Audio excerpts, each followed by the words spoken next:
दोस्तों आज हम लोग हमारी तरबूज की उस फील्ड पर है जहां पर 8 जनवरी को हमने तरबूज के बीज की बुआई की है।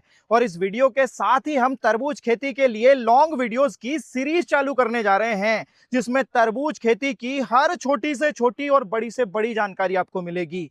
और अगर आप इस खेती के बारे में जीरो हैं, इस खेती के बारे में कुछ भी नहीं जानते हैं, तो इस सीरीज को देखने के बाद में आप हीरो बन जाने वाले हैं। क्योंकि इस वीडियो सीरीज में हम हमारा 9 से 10 सालों का तरबूज खेती का अनुभव डालने जा रहे हैं।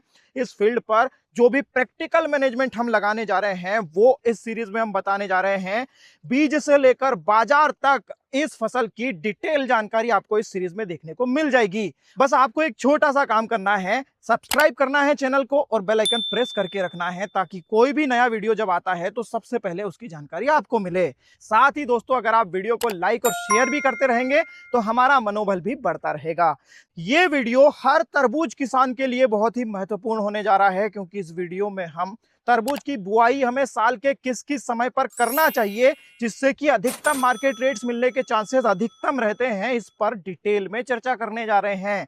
क्योंकि कई किसानों से हम मिलते हैं और ज्यादातर तरबूज किसान इस खेती से मिलने वाले प्रॉफिट से नाखुश है। और इसकी सबसे बड़ी वजह क्या है? बुआई सही समय पर नहीं की जाना। तो आइए जानते हैं वो कौन से सटीक समय हैं जिस पर अगर आप बुआई करते हैं तो अच्छे खासे मार्केट रेट्स आपको मिल सकते हैं। दोस्तों, खेती के इस आधुनिक युग में तरबूज की खेती तकनीक का इस्तेमाल करके साल भर अब की जा सकती है, लेकिन सही मार्केट रेट्स तो उसी किसान को मिलते हैं जो मार्केट को समझता है और सही समय पर फसल की बुआई करता है।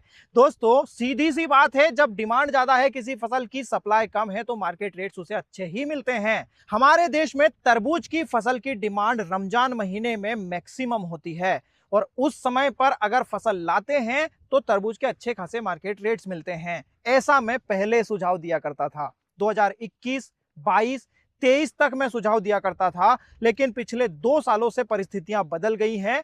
ऐसा इसलिए दोस्तों क्योंकि अब ज्यादातर किसान एडवांस फार्मिंग कर रहे हैं तरबूज की, और वो रमजान महीने को टारगेट करके ही इस फसल को लगा रहे हैं। और इसीलिए ज्यादातर किसानों का आउटपुट रमजान महीने में आता है। डिमांड ज्यादा होने के बावजूद भी सप्लाई ज्यादा होने से मार्केट रेट्स कम ही मिलते हैं। दोस्तों, 2026 में आप तरबूज की फसल की बुआई करने जा रहे हैं तो हमारा अनुमान ऐसा है कि रमजान के शुरू होने के 10 दिन पहले और खत्म होने के बाद में 10 दिन जबरदस्त मार्केट रेट्स मिलेंगे। और दोस्तों, ऐसा पिछले 2 सालों से हम देखते भी आ रहे हैं। इस साल अगर देखें, 20 फरवरी के आसपास रमजान महीना शुरू होगा, 20 मार्च को खत्म होगा। तो आपको टारगेट ऐसा करना है कि या तो 20 फरवरी के पहले फसल फील्ड से बाहर हो जाए, या फिर 20 मार्च के बाद में फसल फील्ड से बाहर हो, जैसे हमने इस फील्ड पर प्लान किया है। 8 जनवरी को बीज की बुआई की है, 70 से 75 दिन ये फसल लेगी फील्ड पर हार्वेस्टिंग आने में। तो दोस्तों, लगभग 25 मार्च के आसपास ये आउटपुट निकलेगा, 20 मार्च को ही रमजान महीना खत्म हो जाएगा। अच्छे मार्केट रेट्स मिलने के चांसेस मैक्सिमम है। अब प्रैक्टिकली हमें क्या मार्केट रेट्स मिलते हैं ये भी आगे हम आपको इस सीरीज में बता ही देंगे। तरबूज की बुआई के लिए दूसरा सबसे सटीक समय है सितंबर एंड में इस फसल की बुआई करना। ऐसा करने से अक्टूबर और नवंबर महीने में 15 डिग्री सेंटीग्रेड से 35 डिग्री सेंटीग्रेड की टेम्परेचर रेंज आसानी से मिल जाती है और यह फसल आसानी से आ भी जाती है। और कई बार चांसेस होते हैं कि इस फसल को अच्छे खासे मार्केट रेट्स मिले, जैसा कि 2025 में आपने देखा होगा। नवंबर एंड में और दिसंबर की शुरुआत में इस फसल को 20 से 30 रुपए केजी के होलसेल मार्केट रेट्स मिले। दोस्तों, 15 मई के आसपास भी अगर आप तरबूज की बुआई करते हैं तो बारिश की शुरुआत में ही ये फसल फील्ड से बाहर हो जाती है, और उस समय पर भी कई बार चांसेस होते हैं कि अच्छे खासे मार्केट रेट्स मिले। दोस्तों, 15 मई को आप बुआई कर रहे हैं या फिर सितंबर एंड में, दोनों ही ऐसे समय हैं जब अगर आप रिस्क ले सकते हैं तो ही इस फसल की बुआई करें, क्योंकि चांसेस 50-50 होते हैं। कई बार बहुत अच्छे मार्केट रेट्स मिल जाते हैं, कई बार बहुत ज्यादा डाउन रहते हैं। जो किसान तरबूज खेती में नए हैं, मैं उन्हें यह सुझाव दूंगा कि वो 15 जनवरी से 30 जनवरी के बीच में इस फसल की बुआई करें। ऐसा करने से, इस समय पर बुआई करने से बेस्ट प्रोडक्शन साल का लिया जा सकता है, बेस्ट क्वालिटी प्रोड्यूस की जा सकती है। ऐसा इसलिए क्योंकि टेम्परेचर कंडीशंस इस खेती के अनुकूल हो जाती है इस समय पर, और लागत भी कम लगती है, बीमारियों और रोगों का खतरा भी बहुत कम होता है, और 65 से 70 दिनों की छोटी अवधि में ही ये फसल फील्ड से बाहर भी हो जाती है। दोस्तों, जो किसान तरबूज की फसल को एक्सपोर्ट करते हैं या फिर विदेशों में बेचते हैं, उनके लिए मेरा सुझाव ये रहेगा कि वो जनवरी महीने में ही इस फसल की बुआई करें, ताकि अच्छी क्वालिटी बने और अच्छा प्रोडक्शन भी निकले।